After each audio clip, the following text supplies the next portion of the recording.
À Berchem-Satagat, le nombre de bénéficiaires de colis alimentaires ne cesse d'augmenter. Sébastien et ses collègues sont inquiets.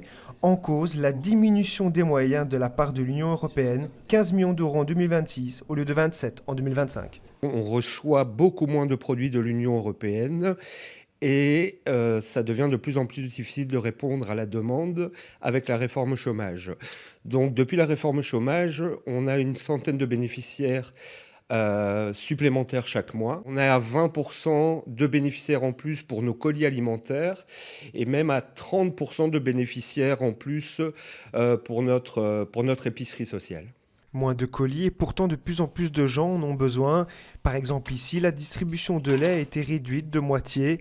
Une situation décourageante pour ces acteurs de terrain qui redoublent d'efforts.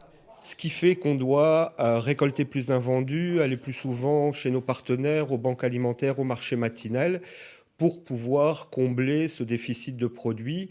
Mais ça met une pression aussi sur les travailleurs, puisqu'on a envie de bien faire son travail, bien aider les gens, récolter plus. Ici, le mot d'ordre est simple, personne n'est à l'abri d'un couac dans sa vie. Oser demander de l'aide est essentiel. Derrière chaque colis, il y a une histoire, il y a un vécu, il y a des familles, il y a des personnes. Ce n'est pas simplement de la nourriture, ce n'est pas du confort, c'est pouvoir manger jusqu'à la fin du mois sans se tracasser. Car la situation reste tendue partout. Plus de 560 000 personnes ont eu recours à l'aide alimentaire en Belgique en 2024. Du point de vue bruxellois, on le remarque, du point de vue national aussi. Alors évidemment, la situation était déjà plus tendue dans certaines communes du croissant pauvre de Bruxelles, mais toutes les communes sont concernées, à tel point qu'aujourd'hui, on a un peu plus de 100 organisations en région bruxelloise qui sont actives dans l'aide alimentaire. On observe ça, donc des personnes qui ont perdu leurs allocations de chômage et qui souvent se trouvent dans l'attente, donc aux pertes de droits d'un côté et dans l'attente de l'obtention d'une nouvelle aide, généralement moindre, mais ce délai peut être long.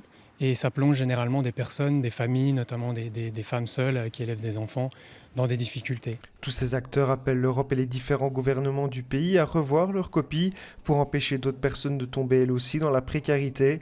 Actuellement, près de 100 000 personnes reçoivent au moins une fois par an une aide alimentaire à Bruxelles.